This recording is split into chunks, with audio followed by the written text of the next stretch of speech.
Thursday, July 14th, back at the computer. I was off work today, so I had a chance to be here pretty early. Excuse me. Getting right to it.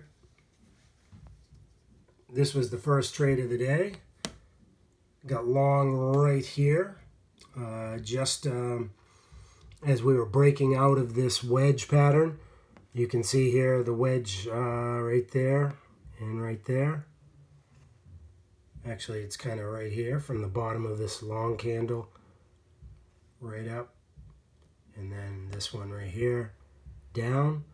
I caught it coming out of the wedge and sold far too soon, but I was expecting it to stop right here, and rather than place a stop, which is what I should have done, I just took a scalp and got out.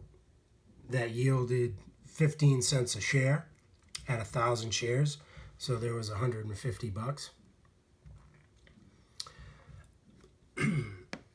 Oh, by the way, we are in SQs here. So after that candle where I exited, I had a big finish and then it started to fade. SQs fading, that was the Qs gaining ground. I'm not sure if there was news or what, but the bottom came out of SQs as the NASDAQ started to rise. So I have to get in the habit of switching over to TQs. When I start seeing a downdraft and see major spots of reversal, just switch the charts over to TQs. It's kind of laziness, I suppose.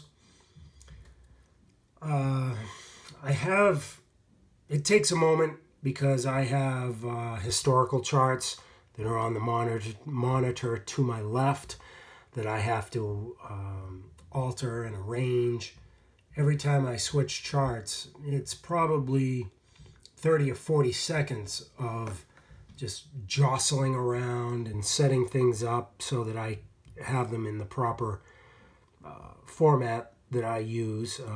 I have my historical chart to the left on the other monitor. I have this 5-minute chart that I trade off in front of me. And then, as you've seen before, if you've seen my videos, I have my 15-minute chart off to the right. So to get those all set up and arranged, it's the best part of a minute. And a lot can happen in that minute when you're trading. And if you get another reversal, if you get a change of direction again, then you got to switch from the TQs back to the SQs, and you have to go through it all over again. My goal is to get a 4K monitor, a 4K television to use as a monitor. I've been doing a lot of research on that and seeing how it works out. In the living room, on the other side of this wall, we do have a 55-inch 4K high-def TV. And on a Saturday, I think it was last Saturday, I disconnected my desktop and set it up in the living room, plugged it into the monitor, television, doubling as a monitor, and it was impressive. It was great. So right now I am looking to buy a relatively inexpensive, possibly a QLED 55-inch TV to use as my trading monitor. I'll be able to get rid of these two. My old-timey 24-inch True monitor, which is off to my left. I've had it forever. Well, it seems like forever, not literally forever, but I bet it's 15 years old, maybe. Back when 24-inch monitor was the big deal. It was the big monitor, whenever that was. A year and a half or so ago, maybe 2 years ago, I took my other 24-inch monitor, which I still own and have in storage, and swapped it out for this, I guess it would be a 32-inch non-high def television. This was my father-in-law's, and when he passed away, we adopted it, and as I trade every day, I get to think of him.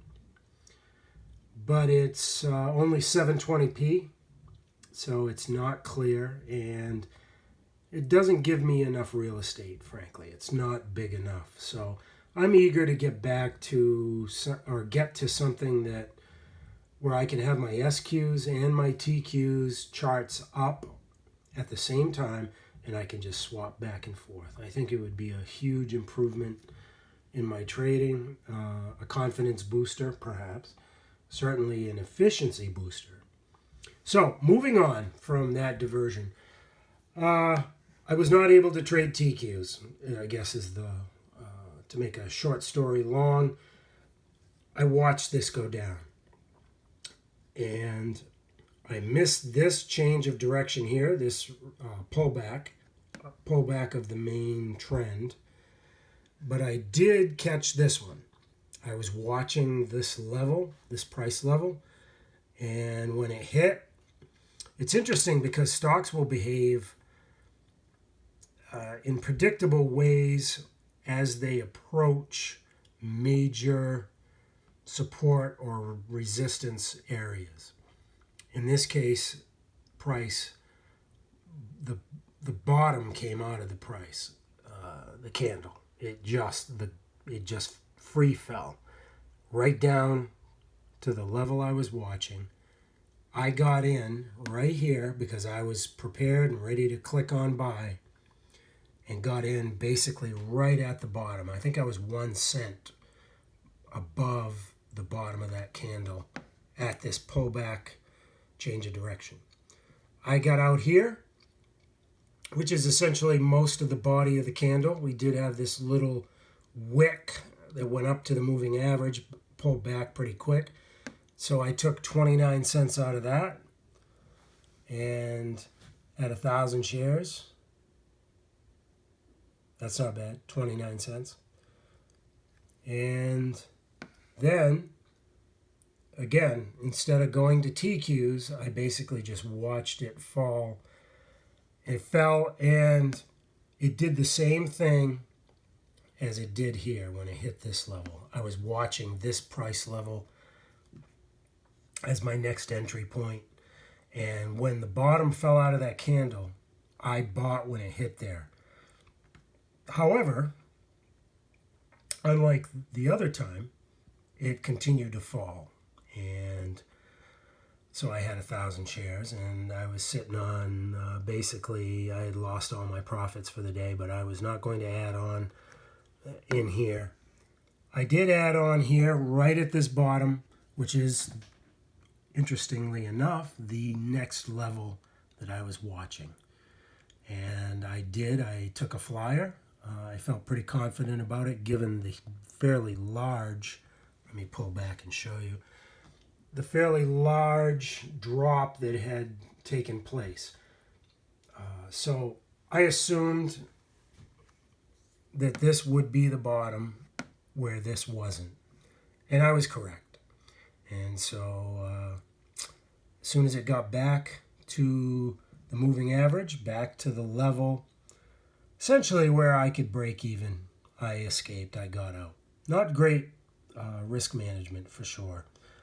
Not impressive in that manner, but you know, it is what it is.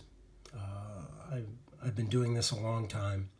Occasionally I run into problems, as I did about a month and a half ago, 2 months ago, but this was a clear entry.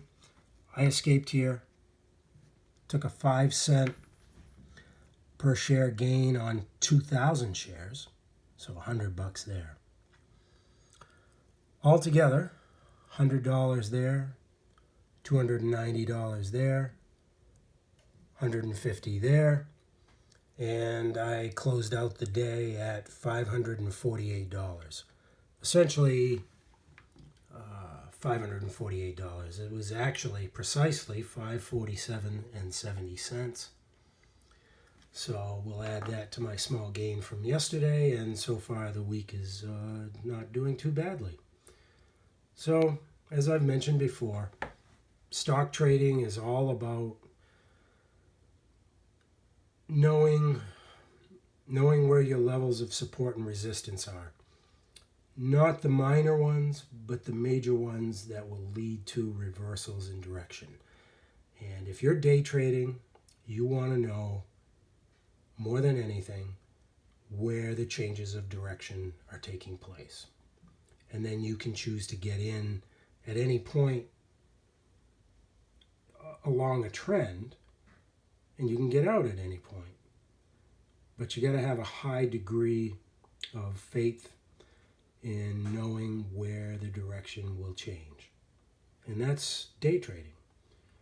That's essentially trading in all ways, but especially day trading.